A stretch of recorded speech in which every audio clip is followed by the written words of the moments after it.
in Sub-Saharan Africa. That is where the answer is. The answer is to get the GA to be seriously committed to what they promised in Gleneagles and to make sure things happen in this part of the world. That is not done.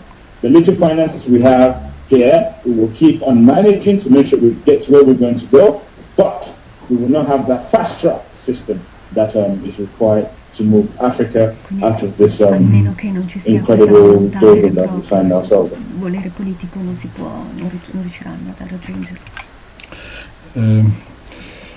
You are told about trade as the first main important point. Would you elaborate in which area would be helpful developing of trade and of the international rules on trade? Okay.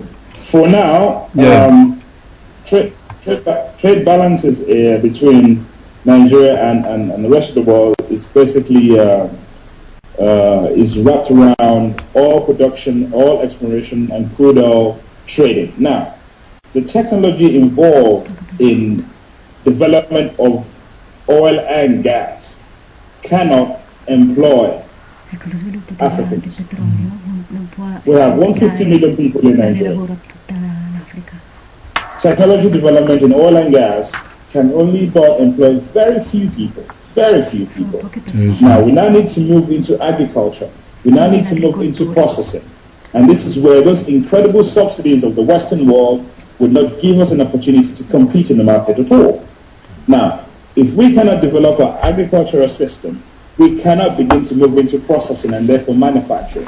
And these are the areas in which we can use to create a middle class, which will not be entirely dependent on oil or any other issues that we find ourselves in. Now, if we don't have those trade laws, those trade acts that would promote the development of serious agriculture trading, serious processing and manufacturing and increasing in trading of manufactured products, as opposed to dumping cheap substandard products from the Far East and parts of Africa, then we're not going to solve this problem. So that is what I mean when I say that if we can get the West to support very serious, aggressive trading solutions, then we will be able to change the balance of payment, if you like, that is between Nigeria and the rest of the world. And that is the same with other countries in Sub-Saharan Black Africa. Foreign direct investment to agri and to infrastructure, exporting markets, the rest of it are basic things that are used to measure development. Now, if those things do not come, I'm afraid we'll be battling with the NDGs for so many years to come.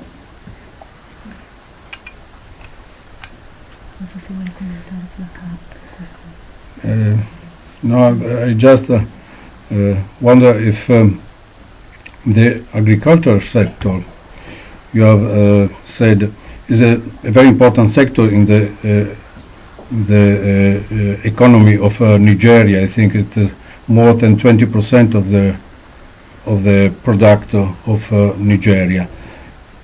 Is that enough for the people in Nigeria, the agricultural production, or do you think it is a sector that could export in the next time in other countries like European if we didn't have the barrier that we have?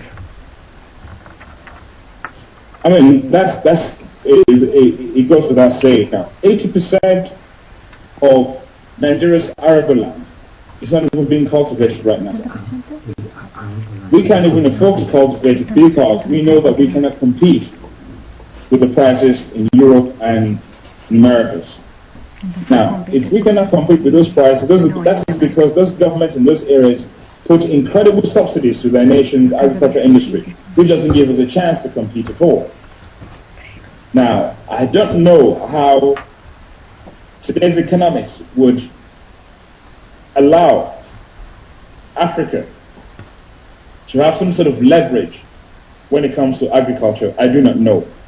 But the fact of the matter is, if that is not solved, Africa will continue to be a liability to the rest of the world. That's a plain truth. It's a fact. It's not about being proud or being egotistical or being unpatriotic. The fact of the matter is, we need to deal with this issue that has to do with mass employment and changing trade agreements. So, last point, would you give me an advice what I should say to my colleagues in order to improve cooperation and our together working? Okay.